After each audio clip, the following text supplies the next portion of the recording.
सभी विद्यार्थियों को मेरे क्लासरूम में स्वागत है।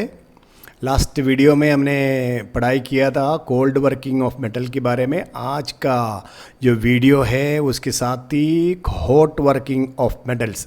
मेट्रोलॉजी में हॉट वर्किंग और cold working is very important, so that जो स्टूडेंट है, जो इंजीनियरिंग कर रहे, जो डिप्लोमा कर रहे, जो टेक्निकल स्टूडेंट है, उन लोगों को ये दोनों प्रोसेस के बारे में मालूम होना चाहिए, क्योंकि metrology is a very vast subject है, वो आपको मालूम है।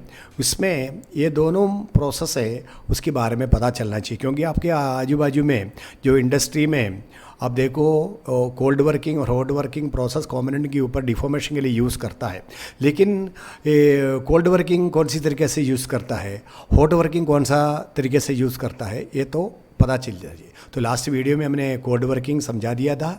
ये वीडियो में हम हॉट वर्किंग ऑफ मेटल के बारे में बात करेगा।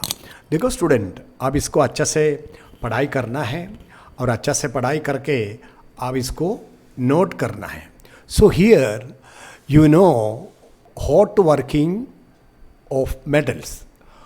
Hot working is conducted at a temperature above the crystallization point of the metal.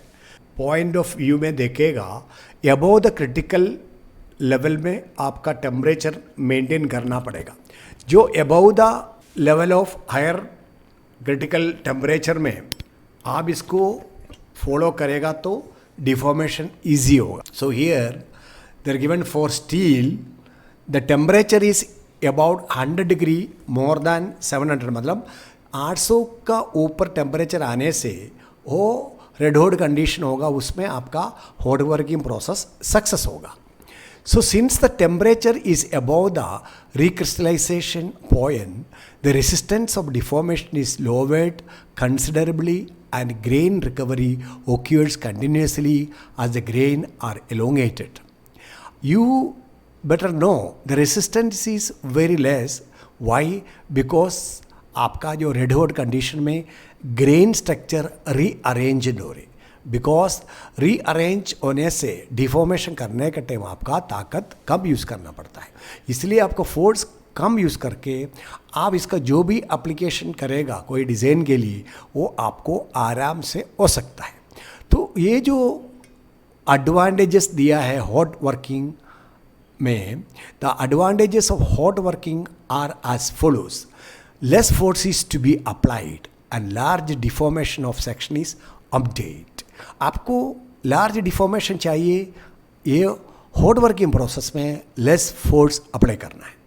Porosity of metal is largely eliminated by welding of metal in the plastic state.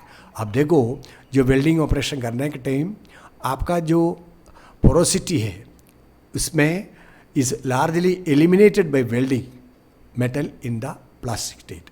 इसमें आपका advantage है hot condition में आके आपका melt होता है, porosity में आके आप ठंडा होने के टाइम तुरंत वो जो फ्लक्स ऊपर आता है और आपका मेटल जॉइनिंग होता है।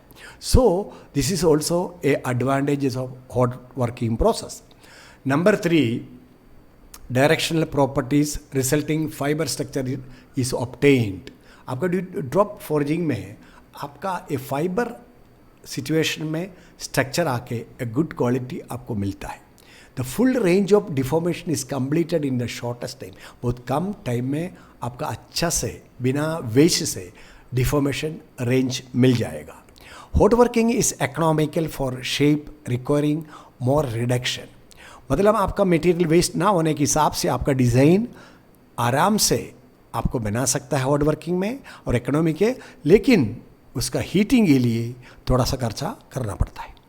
Compare to the above advantages, hot working has some limitation, they are follows. कुछ लिमिटेशन भी है। देखो, heating is an expensive process and care should be taken to avoid burning of metal. आपने metal खर्चा करके लेके आया, उसको ख़राब ना होने के हिसाब से संभालना है, सेफ्टी फॉलो करना है। और जो हीटिंग एक्सपेंसिव होने से, ऐसा मिस्टेक आने से आपका ज़्यादा खर्चा होगा। और इसमें स्केल इन्फॉर्मेशन इज सीवियर, क्योंकि ऑक्सीडेशन की वजह से मेटल के ऊपर, सरफेस के ऊपर हॉट प्रोसेस में स्केल्स आएगा, इसलिए आप जितना चाहता है उतना सरफेस फिनिशिंग नहीं मिल सकता है. Scale formation is severe and reduce the metal surface finish. Hence, hot working is difficult for object having more surface area like plates and sheet. Sheet और plates के लिए ज़्यादा surface area होने से ये process, ये quality आपको मिलना थोड़ा तकलीफ होगा.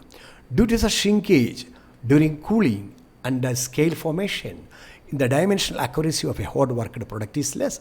आपको अच्छा से accuracy चाहिए, dimensional accuracy चाहिए तो मुश्किल मिलता है क्योंकि ये shrinkage हो जाता है और scale formation होता है.